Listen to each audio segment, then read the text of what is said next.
just to start off, say thank you very much, Danny, for joining me today. Just start off with a bit of, I suppose, an introduction to yourself and introduction to Anthony Nolan, if that's okay. Sure. So I'm Danny Attias. I'm the Chief Digital and Information Officer at Anthony Nolan. I've been with Anthony Nolan for just over 4 years now. And Anthony Nolan are the UK stem cell register, and we spend every waking hour trying to fight the battle against blood cancer and provide people with the opportunity for stem cell transplants where they need it. Brilliant. Okay. And we've worked together for a number of years now. And, before we get on to, I suppose, what we're working on and the project we're working with you on at the moment, I suppose just really how you started off the program of work. A lot of organizations come to us and they don't really know where to start. So, we spoke a number of years ago and you, I suppose, just embarking on a program and a strategy for the charity. So can you talk a bit about that and I suppose the program of works that you've got now, of which, we are a part of, but it's not the only, I suppose, project within the program. Yeah, certainly. So the program that we're specifically working on together is we call Transform, and it started off life as a CRM replacement, which is very simple, but we've been very clear to the organization this is not a CRM replacement. That's just a tool. So it's about how do we engage with our supporters, the supporters of today and the supporters of the future. And as you say, we've been talking about it for a number of years, and there are a lot of stars that need to align to be able to run a program like this. Partly it's the technology and the availability of technology. Partly it's the competency and the capability of the organization to be able to work with those technologies and develop. And fundamentally, it's cultural. It's cultural around the organization. Is the organization at the right point in time to be able to undertake something as somewhat abstract and complex as a program this is. So this is a 2-year program. Yep. We'll see a new website at the end of it. We will see a new CRM, but more importantly, we will see much higher quality data, a lot more product development, cycles of innovation, and supporter focus and supporter journeys. So to bring all of that together, fundamentally, if nothing else is aligned, the culture of the organization needs to be ready from the highest possible level.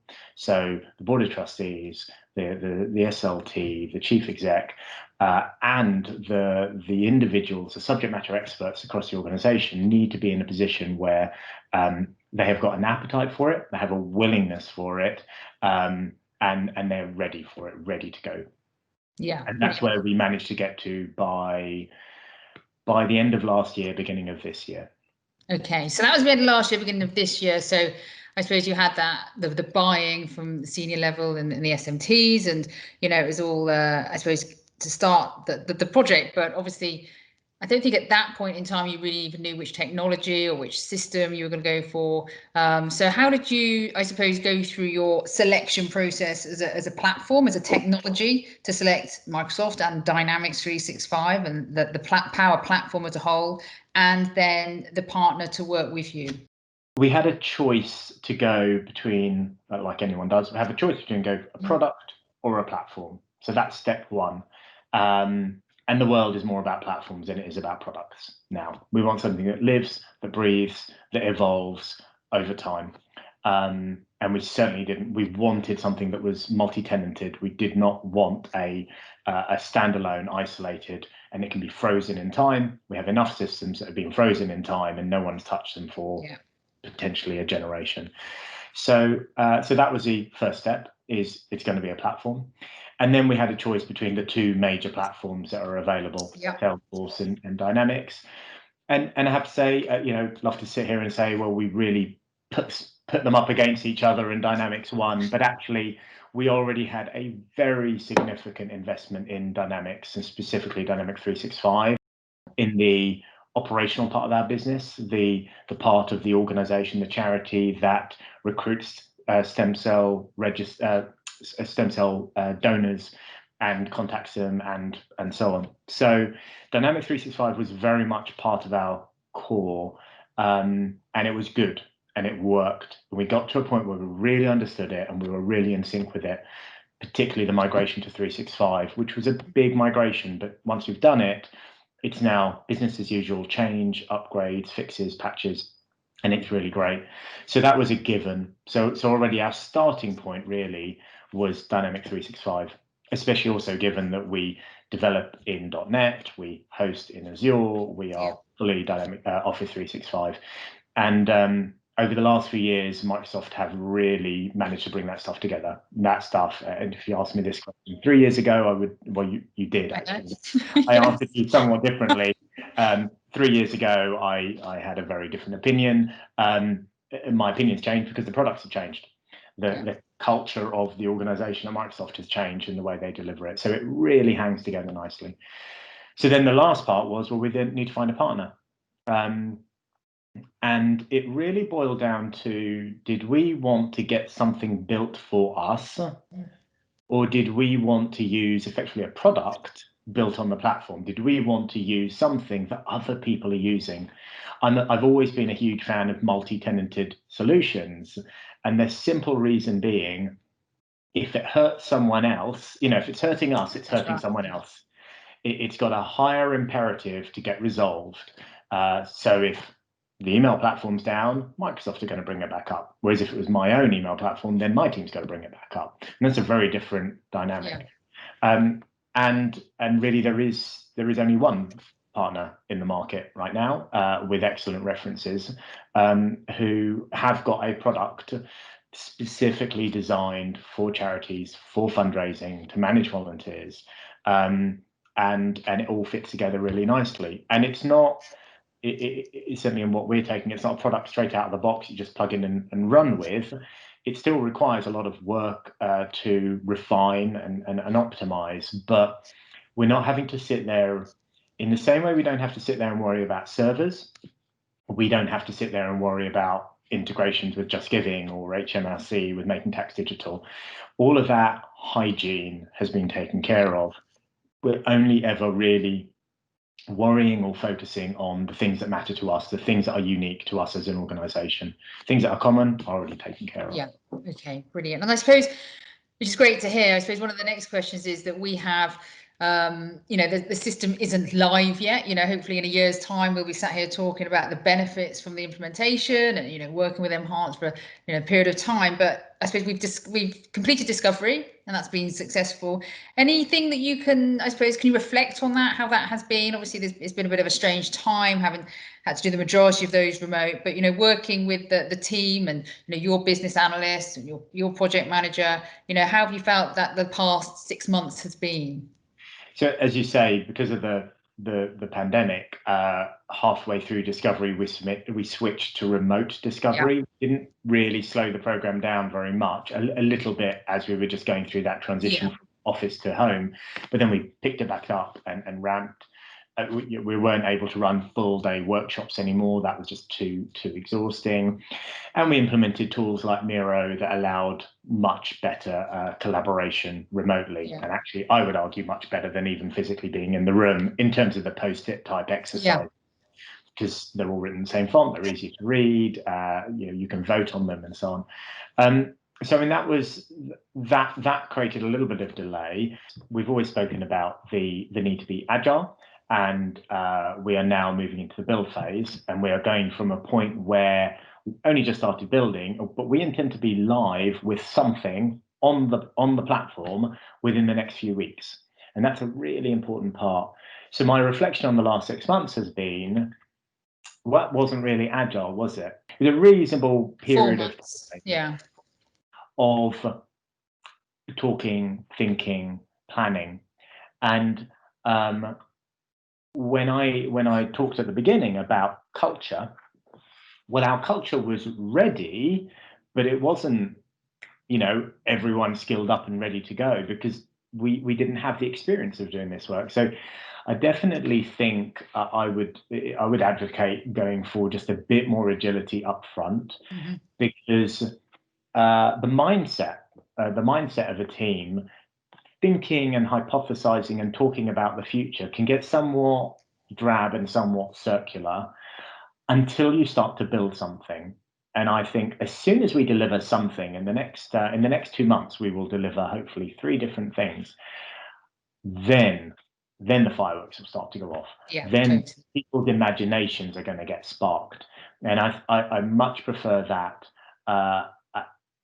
One of the things that I say to the program manager, we've got an excellent program manager running Transform, and I said to her on day one is, this project is going to fail. She didn't really like me saying that, and it's not just going to fail, but it's going to fail horribly again and again and again. And if it didn't fail, if it went perfectly, if it went to plan, to budget, to time, and delivered absolutely everything exactly as we predicted, then the project's a failure. Because the project will have delivered the most mediocre, bland, and risk-averse solution possible. If everything goes perfectly, the project will be a success if it constantly fails all the way through, and we try something and it doesn't work, and we learn and we rewrite some things. So we're really keen to build some stuff and get it out there. And if it doesn't work, and if it's horrible, then that's fine. We will have learned more in that very short period of time of defining, designing, building, and launching than we would of going round and round and round in workshops, just thinking and hypothesizing. Totally get that. Yeah, I think sometimes you can, do workshops and you can workshop to death, and especially this time, this year, things need to, things change quickly, and absolutely getting something tangible and get some quick, not necessarily quick wins, I'm not too keen on that phrase, but getting something that people can see what the time and the money is being spent on to get their hands on it is really key. And especially with the new Power Platform and how you can so quickly get things out, in terms of apps and solutions for people, it's pretty key. And I know you're excited about all that. I think there's a danger in trying to answer all the questions up front. If we say, what do we want this to look like? How's that going to work? The answer is we don't really know. It's a fine balance, isn't it? Because you also don't want to build something that, at a later stage, you might have to rework or redo because it's going to inhibit that phase or that phase. It's a very fine balance. I get that. But yeah, sitting in a darkened room in workshops and documenting everything to the nth degree has its own challenges. So yeah. And it's fair to say also that it's very difficult for a team to take ownership of something that takes so long to deliver. Yeah. They get real ownership as if they're involved in that iterative approach. But also, every organization has a standard churn rate of staff, just normal churn rate. And a program of 1, 2, 3 years means that really the team receiving it are different to the team that started building it. Not completely different, and there'll be some continuity, of course, I'm exaggerating, but how do those people receiving it feel that it's their system? Whereas actually, if it's something that is continuously evolving and that anyone who comes along at any point is still involved in the development and the definition of it, they've got more ownership. And that's something that we've experienced over the last 3 years of agile internal software development across the organization. The number of times teams go from a position where they say, this is, we haven't got time to talk about this or change this or come to the meetings, to this is our system, and we've given it a name, and we're excited to go to the demos and see what comes next. No, definitely. I suppose just one thing, just to finish off in terms of, the relationship that we have with Tech for Social Impact at Microsoft. So we're very much working as a, as a partner, and yourself, Anthony Nolan, and Microsoft, and we're working closely with the TSI team on the not just CRM, but obviously on the wider technology stack and the wider offerings that Microsoft have. So hopefully that brings some benefit to you as a partner as well. That's significant. So there are two dimensions to this. One is the relationship that Anthony Nolan have directly with Microsoft, which is just we're very privileged in the amount of attention and support that they give us, but also the relationship that m-hance have with Microsoft, and helping really define what the common data model, albeit I think it's now called DataFlex, but what this stuff looks like. So that makes a real big difference. I've always been keen, if I'm ever using a partner that then is using a vendor, that partner's relationship with that vendor is one of influence and one of trust and one of mutual technical respect is really key, so that you're not just saying, well, that's what the product's doing, we've got no recourse. So we're able to talk to them. But specifically the Tech for Social Impact team, they're a very small team, global, but hugely driven by what they do and who they do it for. And yes, there are some charities that get more personalized support than others, but actually they are there to provide significant support. They've got the mechanisms of significant support for a number of charities across the UK and beyond. That's right, and they helped.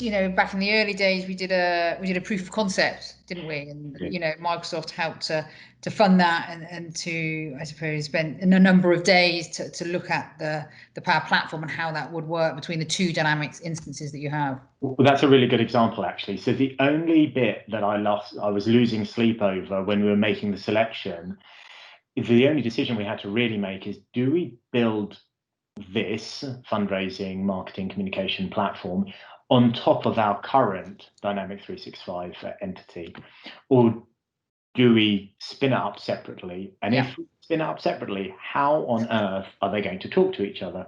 Because we have lots of different types of supporters, and one group of supporters are volunteers, and they are stem cell donors, and another group of supporters may gift us money, gift us time in other ways, run challenge events for us. But often they're the same people. And therefore, those two databases cannot run in isolation. And it was m-hance and Microsoft who said, well, let us show you different ways. Let us show you that it's possible to have the two D365 entities talking to each other, linking together, so that you can engage with them as one set of supporters, albeit on two databases. And after that proof of concept, I could start sleeping well at night again. So that was great. So what's next? So the guys are busy. I suppose is this being called phase one? Are we looking at phase one here, or I'm not sure whether we're calling it phase one, are we? Well, phase one is what you're doing, and phase two is what never happened. So I try and avoid release one. I don't know, but I know that the guys are very excited, and it'd be great if we can have sort of regular updates like this, so we can see how things are progressing. Absolutely. I mean, right now we are pushing forward. We've selected a partner on digital marketing platform, and we have selected a couple of projects that we want to build out, and one is about a volunteer journey, a volunteer experience that doesn't exist, so we're building up from scratch, and there is another one. So all those three, we are chomping at the bit, really defining it, designing it, building it, and also phase one of our I used it there, didn't I? Phase one, but really starting to build up our new website as well. So we've chosen a new website platform, and we're really creating the right architecture and the right design. So something that is as simple as, in our case, it's a Duke of Edinburgh Award Scheme volunteer mechanism, really lightweight, but it will require the website, it will require content, it will require the CRM, it will touch a little bit of most things, it will require the marketing. And so if we can get all of that joining together and working for something very simple, then suddenly we've really dealt with a lot of the integration challenges that we have, and then we can start to build and learn on top of that.